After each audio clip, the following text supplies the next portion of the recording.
Oke, coba yang ini sudah saya kirimkan ulang di Google Classroom. Dicoba dulu, bisa nggak dibuka?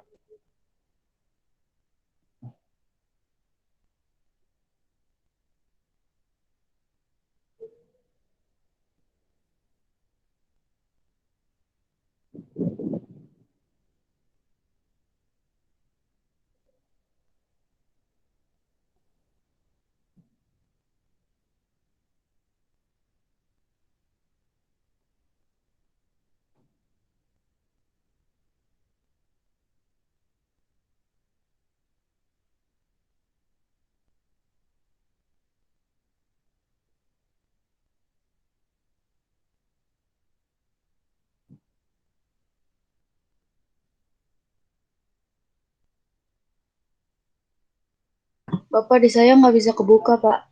Nggak bisa dibuka juga ya? Iya, di saya, Pak. Nggak tahu yang lain, Pak. Yang lain gimana? Ada kendala nggak? Yang baru kayaknya belum upload, Pak. Yang Kenapa? aplikasinya ya Pak, bisa Pak, Ada yang bisa? bisa. Kebuka kayak tadi? Iya, Pak. Kayak apa Ya, namanya? Oh, gimana ya? Soalnya kalau saya memang datanya harus diinstal terlebih dahulu. Kalau misalnya bisa dibuka langsung, ya, apa namanya? Coba dilihat tadi kan sudah saya kirimkan lagi langsung ke yang Oligos X-nya itu. Bisa nggak dibuka itu Oligos X-nya? Oligos.x-nya yang seperti ini.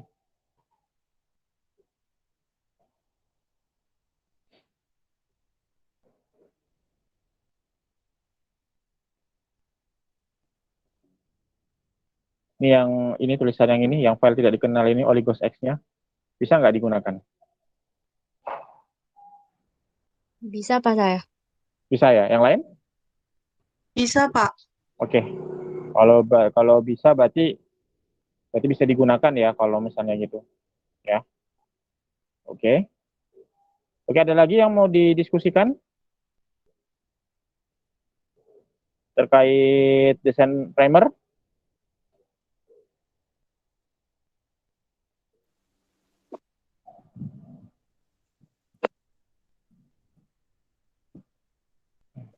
Pak, saya mau nanya, Pak. Ya, silakan. Tadi kan sempat keluar masuk ya, Pak, jaringannya dari beberapa juga jaringannya juga jelek, Pak. Nah, itu Hmm. tadi sempat keputus, Pak, dari awal penggunaan Oligos tadi, Pak, sampai yang ngedit-ngedit jumlah bahasa tadi juga. Oh gitu. Iya, Oh, Pak. iya. Bentar, bentar. Oke. Oke, kita coba ya. Oke. Jadi ini kita pakai Oligos ya. Jadi untuk fungsi Oligos di sini ya, dia bukan untuk melakukan desain primer ya.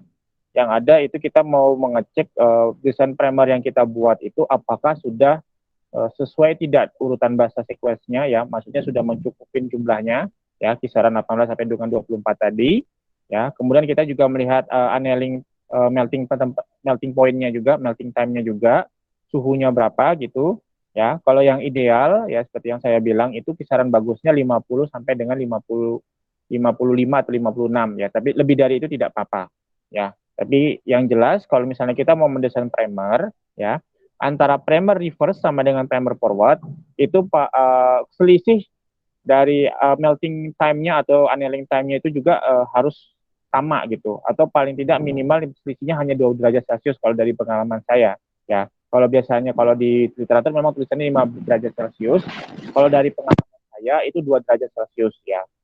Kemudian kita juga untuk menggunakan oligos ini kita juga bisa tahu ya apakah data primer desain primer yang kita yang kita pakai ini, yang kita buat ini itu apakah terjadi secondary structure atau tidak ya, apakah dia terjadi hairpin atau tidak gitu. Contohnya seperti ini ya. Ini kita sudah buat tadi ya, kita buat tadi ini ya, contohnya seperti ini ya. Oke, kita coba bisa langsung tes ini. Oke, ini jadi bahasanya kita bisa lihat ya, annealing time-nya 23, ini 54 ya. Ini kan sudah fix ya. Kita coba ulang dari awal aja ya. Misalnya kita ambil yang forward aja misalnya seperti ini. Kita ambil posisinya sampai segini ya. Kita copy ya, kita cek terlebih dahulu ya. Oke, nah ini 28 ya, 28. Yang kita mau ya, yang kita sesuaikan gitu sesuai dengan yang biasanya saya gunakan dan juga sesuai dengan literatur yang ada petunjuknya tadi, itu paling tidak 18 sampai dengan 24. Kita cek dulu ya. 27. Nah, misalnya di sini kita bisa lihat kalau misalnya saudara mau pakai desain primer ini ya, kita lihat di bahasanya ada 27 ya, terlalu tinggi, terlalu banyak ya. Kemudian melting point-nya 64,9. Ini tinggi sekali ini. Bahkan ini hampir sedekat dengan enzim Tak polimerasenya ya, suhu enzim Tak polimerasenya untuk proses emulasi. Kemudian selanjutnya saudara bisa lihat di sini ada tulisannya set complementary primer. Artinya ini desain primer ini bisa terjadi dimmer ya. Karena apa? Dia akan saling berikatan dengan dengan primer lainnya yang sejenis ya. Dalam artian ini primer forwardnya juga akan berikatan dengan primer forward ya. Jadi dia tidak akan berikat. Jadi dia akan menjadi penghambat kalau misalnya kita mau melakukan proses amplifikasi. Karena kalau sudah terjadi ikatan kayak gini, otomatis primer ini sudah tidak bisa dipakai lagi, sudah rusak ya. Karena apa? Karena dia sudah karena dia sudah berikatan dengan yang lain, dengan primer yang lain, bukan dengan DNA template ya. Jadi kita bisa perhatikan juga di sini ya. Nah, kalau karena itu kalau misalnya kita mau cari misalnya kita turunkan lagi ya apa namanya base-nya ya. Base 26. Nah, 26 suhunya sudah turun ya 61 derajat Celcius, kemudian basanya 26 ya. Kita kurangin lagi ya. Nah, di basa 25 dia terjadi self complementary lagi ya. Artinya ini tidak bisa digunakan juga desainnya ini. Kemudian kita kurangin lagi ya. Jadi 24. Nah, ternyata 24 bisa ya, 24 bisa ya. Kalau misalnya kita kurangin lagi katakanlah jadi 23, masih bisa ya. Tapi suhunya juga kurang dari turun ya. Nah, kalau suhunya sekitar 54, kita asumsikan saja ini desain primernya sudah bisa kita gunakan ya seperti itu. Asumsikan terlebih dahulu ya. Karena kita baru mendesain yang namanya desain primer forward ya. Dan desain primer forward ini juga kita harus samakan dengan primer reverse ya. Dalam arti suhu annealingnya harus sama, paling tidak mendekatin sama gitu. Nah, caranya apa? Seperti yang kita gunakan tadi ya, Nah, kita juga tadi sudah mendesain yang namanya primer reverse ya. Oke. Jadi primer reverse ini kita juga harus cek suhu annealingnya juga, apakah sama atau tidak ya. Misalnya gini, seperti itu. Jadi kita cek lagi ya, kita cek. Nah, ternyata untuk yang reverse ini dia bahasanya ada 19, annealingnya 57 ya, lebih tinggi daripada reverse ya, daripada forward ya. Artinya ini sebenarnya bisa saudara gunakan ya, meskipun ini agak sulit ya. Karena apa? Kita harus harus menyesuaikan lagi suhunya yang apa namanya yang sesuai ya. Jadi kalau dia suhunya yang atas 54, 57 sama yang bawah 57 ya. Kan kalau misalnya kita mau melakukan proses PCR ya, apa namanya kita untuk men-set suhunya itu kan tidak bisa lebih dari 1 ya. Jadi kalau misalnya mau nge-set suhu annealingnya ya cuma satu suhu aja gitu. Misalnya mau nge-set suhu ke 50 ya 50 aja, nggak bisa gonta-ganti ya. Oleh karena itulah saudara harus mencari yang namanya suhu nilai tengahnya ini. Suhu nilainya tengah tadi berapa tadi yang sudah kita bicarakan tadi? Ada berapa suhunya?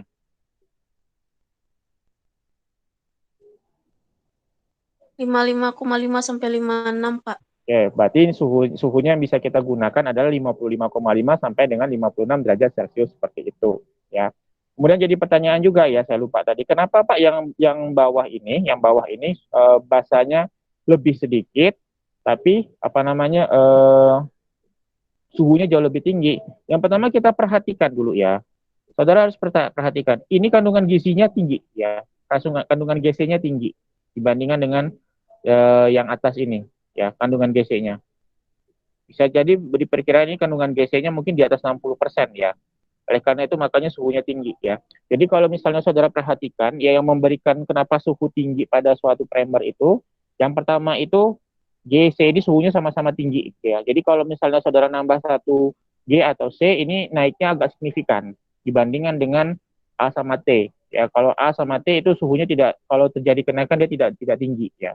Tapi karena ada kandungan GC ini ya, kandungan GC ini dia akan memberikan kenaikan suhu yang agak sedikit besar dibandingkan dengan A sama T ya. Makanya di sini dia basanya 19, urutan basanya ada 19 tapi suhu apa namanya? Suhu suhu melting point-nya sama annealingnya lebih tinggi daripada yang di atas ya, dibandingkan suhu yang di atas ya, padahal suhunya 54 kemudian basanya ada 23 seperti itu ya. Jadi kita bisa analisisnya seperti itu. Dan juga kita juga bisa tahu di sini juga dengan menggunakan dua primer ini ya, kita juga tahu bahwa dia juga dua-duanya ini tidak akan terjadi yang namanya secondary structure, baik itu self dimmer maupun cross dimmer ya. Berarti bisa kita katakan bahwa primer yang kita desain ini bisa kita gunakan ya, karena dia tidak terjadi berbagai macam problem seperti misalnya terjadinya secondary structure itu, karena dia tidak terjadi di sini ya. Jadi tools yang Oligos ini bukan buat desain primer, tapi ditujukan untuk mengecek annealingnya aja, annealing, kemudian jumlah basanya berapa, sama mau mengecek berapa jumlah apakah dia ini terjadi secondary structure atau tidak, seperti itu. Oke. Sampai sini ada yang mau ditanyakan?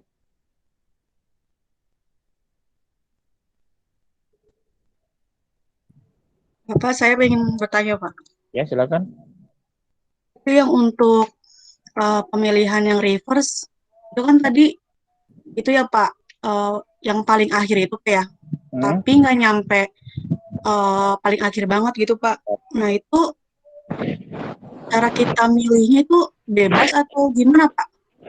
Oke, yang pertama kalau kita dalam proses penelitian ya, misalnya itu, yang pertama yang harus saudara perhatikan bahwa urutan sekuens DNA ini ya, ini kan akan mengkode suatu protein tertentu ya.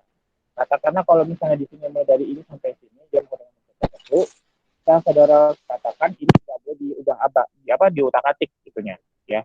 Jadi kalau misalnya di sini masih ada terusannya, katakanlah di sini terusannya, tapi dia bukan merupakan coding sequence ya, bukan merupakan coding sequence, dia masih bisa kita otak-atik ya.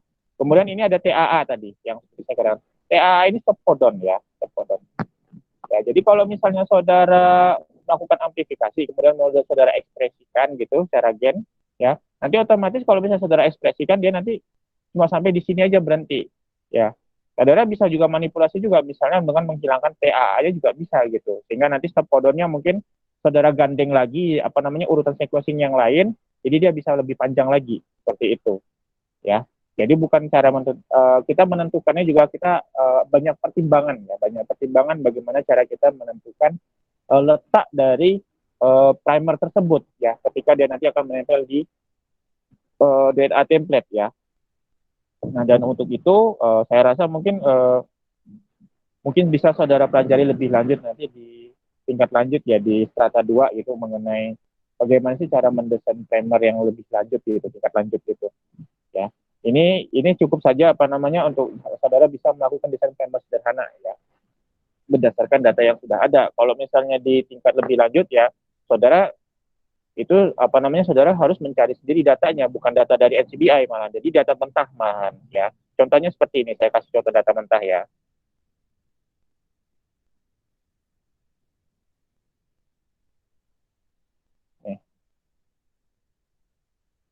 Oke.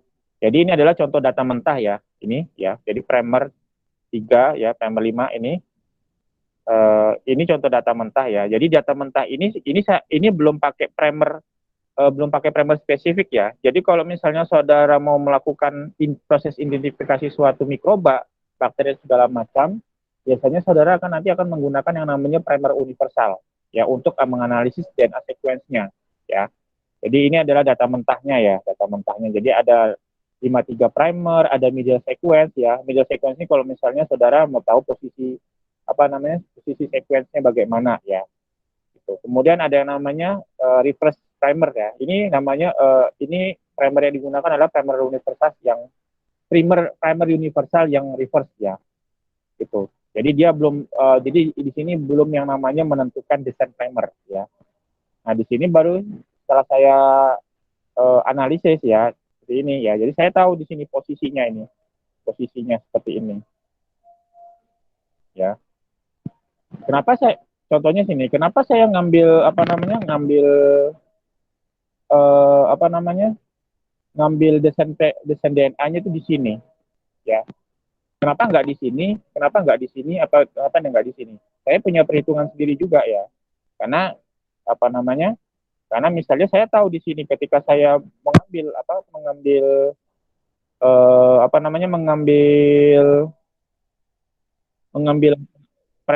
mengambil desain primernya di sini, saya tahu bahwa di sini posisi sebenarnya bukan non coding region ya. Coding regionnya malah di sekitar sini. Ya, coding regionnya di sekitar sini kalau nggak salah. Ya. Dan ini ada ATG ini misalnya dia pada di mana posisi di mana protein tersebut akan diekspresikan ya, ditranslasikan. Jadi mulai dari sini dari ATGA ini.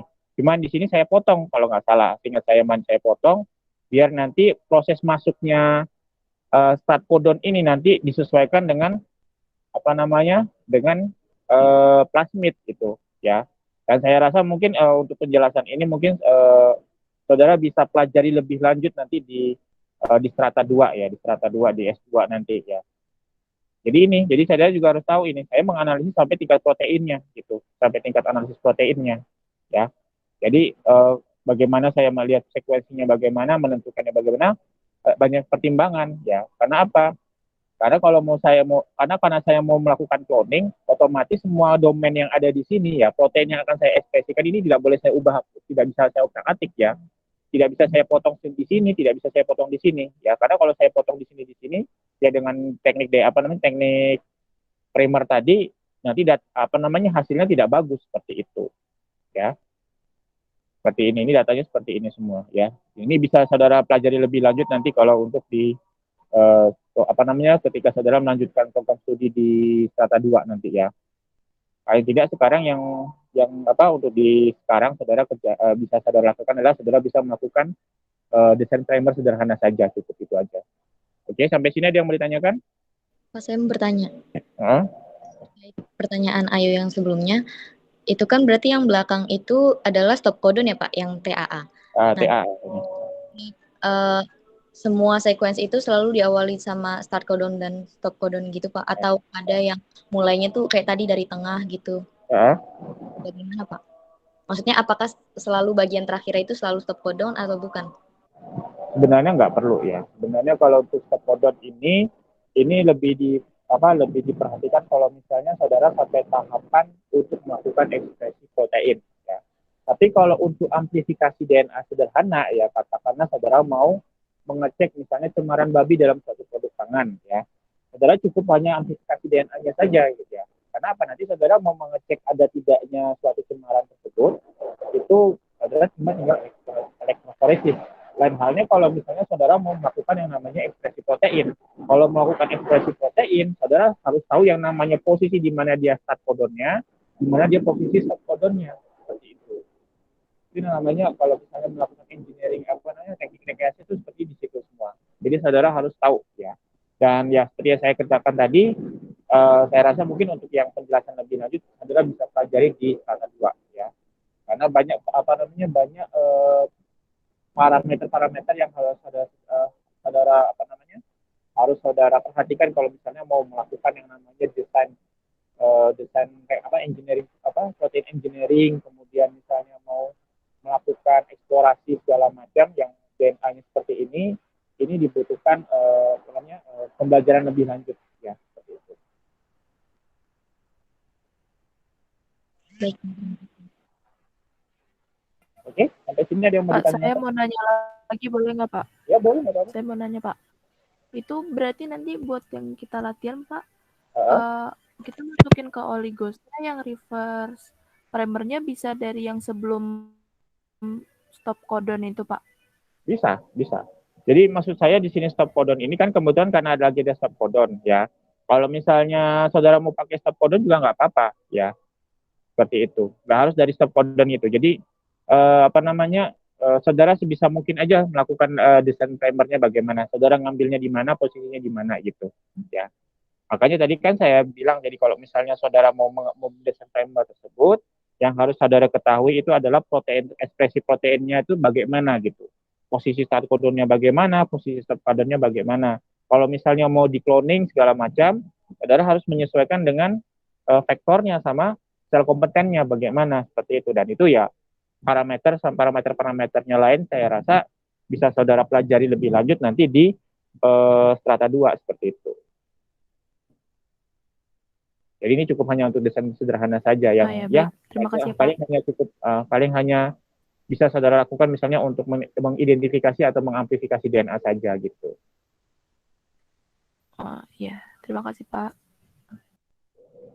Oke, ada lagi yang mau ditanyakan?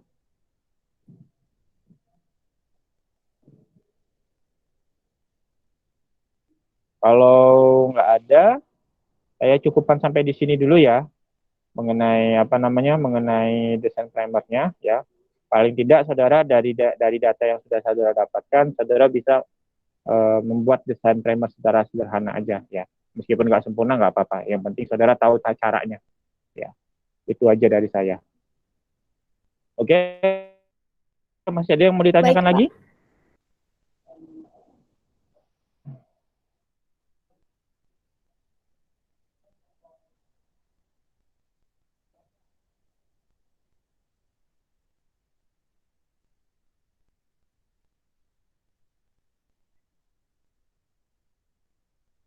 Ada yang mau ditanyakan?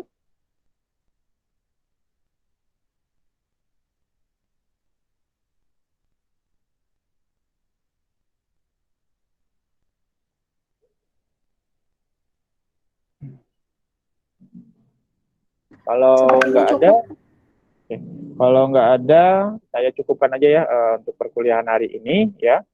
Jangan lupa nanti untuk PJ nanti saya minta screenshot-nya ya. Iya, Pak, siap. Oke, itu aja yang bisa saya sampaikan untuk hari ini. Terima kasih. Wassalamualaikum warahmatullahi wabarakatuh. Waalaikumsalam warahmatullahi wabarakatuh. Terima kasih, Pak. Sama.